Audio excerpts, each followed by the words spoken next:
kunengane engaba izona izitabane namhlanje because of influence eyenziwa itelevision zagcina zithatha isinqumo sokuba zitabane.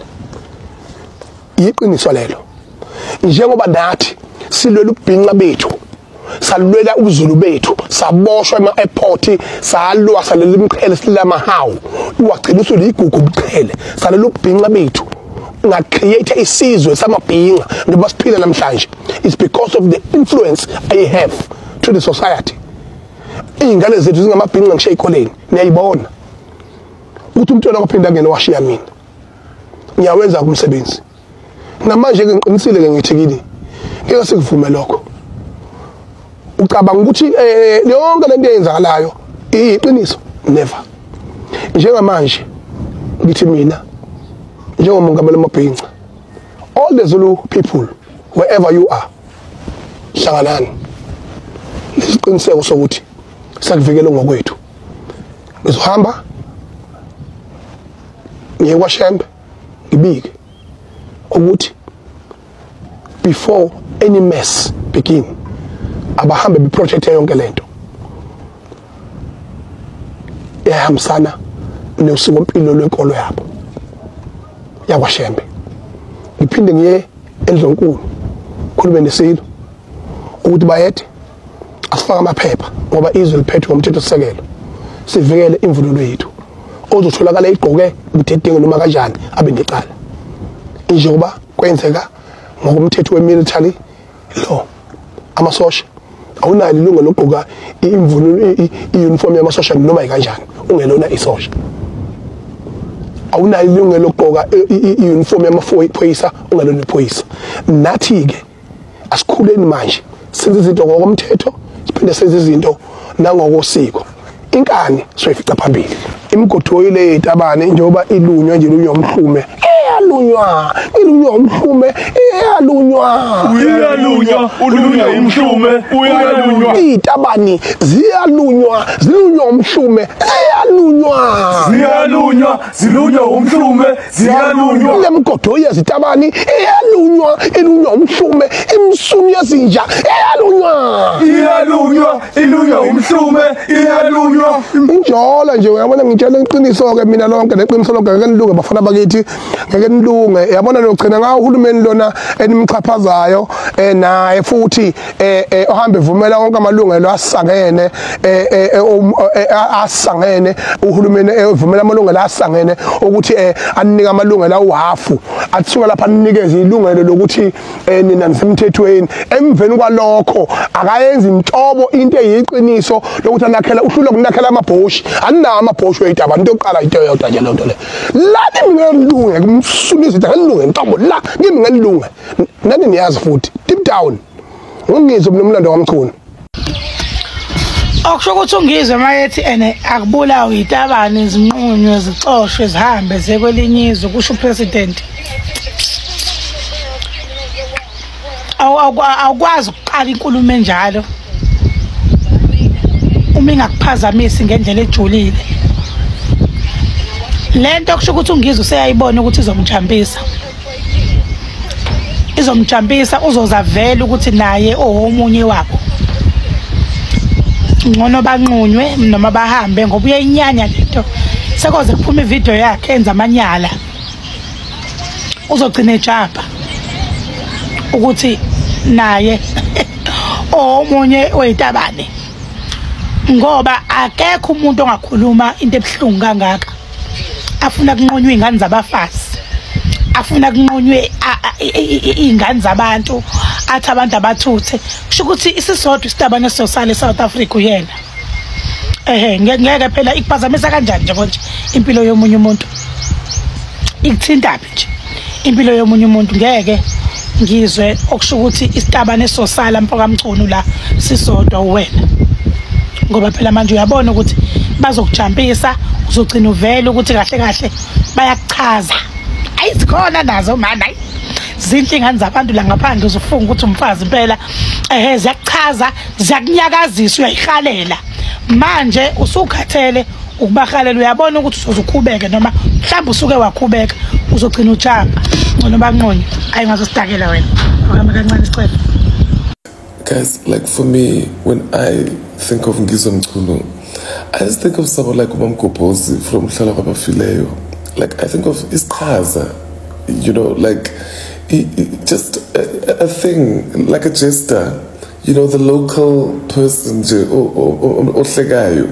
you know, when they come, you know, like on Skeem Sam, who was the guy who always used to speak English on Skeem Sam? That's what Ngizwa Mchunu is to me. Like, it's very serious when someone is being homophobic, but also I just think of his track record when I think of him. Like, I think of the fact that he's banned by Fly SA Fair, and because he just didn't want to sit down.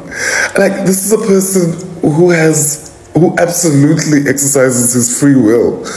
He was going up and down to court for inciting the remember when people were looting in KZN and for looting. And the other time he was also being homophobic earlier this year. And then there's so many times, like, he is in political spheres and he's also like a presenter and stuff, but he's never in important things. Like, why aren't they giving him a position in government to do stuff, man? Even in local government or like local councillorship. And also, like, even when they do corruption, they don't include him there as well. He doesn't make headlines for being part of important things or not being part of important things and doing, like, even his peers in politics don't rate that guy. I don't rate that guy at all. Like, not at all. Imvunulo iyo yonke into igugu la kwaZulu jikelele lo mgodoyi wesitabani afune ngisho inhlawulo kodwa simfisela nje ke ubhubhane ukuthi azokwazi ukuthi ke lesi sitabani sithatha imvunulo iphelele kwaZulu inja nje lento ediserve ukuboshwa udeserve ukuboshwa ngoba phela sekwayizwe eliboshwayo noma kuthiwe ukuxoxa naye ngoba awukwazi ukuthatha imvunulo yamakhosi imvunulo yesilo noma kuthiwa namalini iphelele yonke injoba injalo especially thina kwaZulu angazikeleke kwaXhosa nasemampondweni ngoba ngibona nomunye sitabani lesesinye sifaka imvunulo yamampondo namaXhosa angazike mhlawumbe noma lolo into abayijwayele nabo sebamukela cha thina la kwaZulu lutho ke ngeke simukele boyilwela nabo makuthi ke ukuthi ke bakubona ukuthi ku wrong kodwa lakithi 100% wrong akungingizwa akucatshangwa sesithule kwanele manje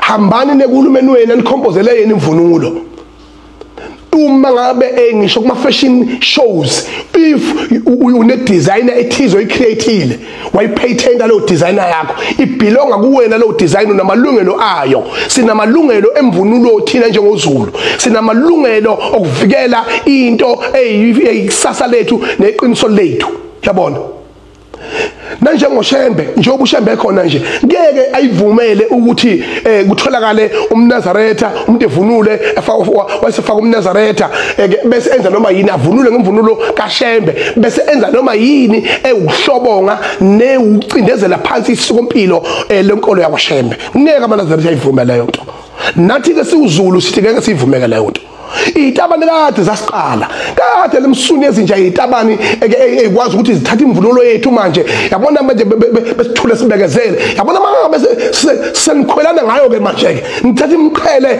amayaka yako umqhele nezingwe neinsimbi zakithi nameve bubesi niyokhwelana ngawo indodelana nani indoda amanyala okugcina ke lawo nisibangela ububhezwe nisibangela inkinga zokugcina nalomgodoyo usomizi yabo lo somizi qoqa isizwe sakho uphume naso la eSouth Africa phuma naso la eSouth Africa isizwe sakho asandingi la sizonqwasa bukhoma ke manje ke sizonqwasa bukhoma weyitabani wezinja wemgodoyi ngoba inini nesukela uZulu nisukela ibutho la kwaZulu futhi egana itabani phindelani kwela kini uSomizi awuqibutho la kuhlangana leceleni futhi wena Somizi ngwenyanya kabi ngoba wena sifika thina la sibanjwe inkunzi siZulu ngaze ngayisho mina ngathi mina umadoda sengamabhinqa sabanjwe inkunzi sisaphatha umfana wakhe omncane wasenquthu uSweet Golovu samsupporta esehlathini engazi ukuthi samsupporta ngayo yonke indlela sikhipha amangwefu waphuma umfana thema iphuma wahlangabezwa wena egedeni kanti ungamfuni uzomfundisa amanyala ubutabani uma nje umpala usiyemfana bethi siyambuka nje sambona yena uthi insizwe kodwa sesiyamgabaza ngoba ugonwe uwe msulu entsha somizi ugonwe uwe umgonile umgoneleni ingane yethu ngoba nina yonke into ephilayo la kwaZulu ephilayo nigijima niyaxavuna prenuthi bethu niyayitapela ezinye lapha lambe isineka lapha kodwa sinye sipofu la seligoli esigcolela kuba TikTok ngeke sibuke nje isitabani lesi sizeza sekade sakwaZulu sizibhale ngisho igaba laso ngoZulu lomgodoyilo sikhathele nina yonke into esizakhela yona iphile thina la njengamabhinqa njengoZulu niyayithatha nina ngoba nakho niyabona ukuthi somkhumbi ke wempi ongaphazamiseki niyayithatha yonke lento nina niyenze yini bye bye ngiyanitshela mina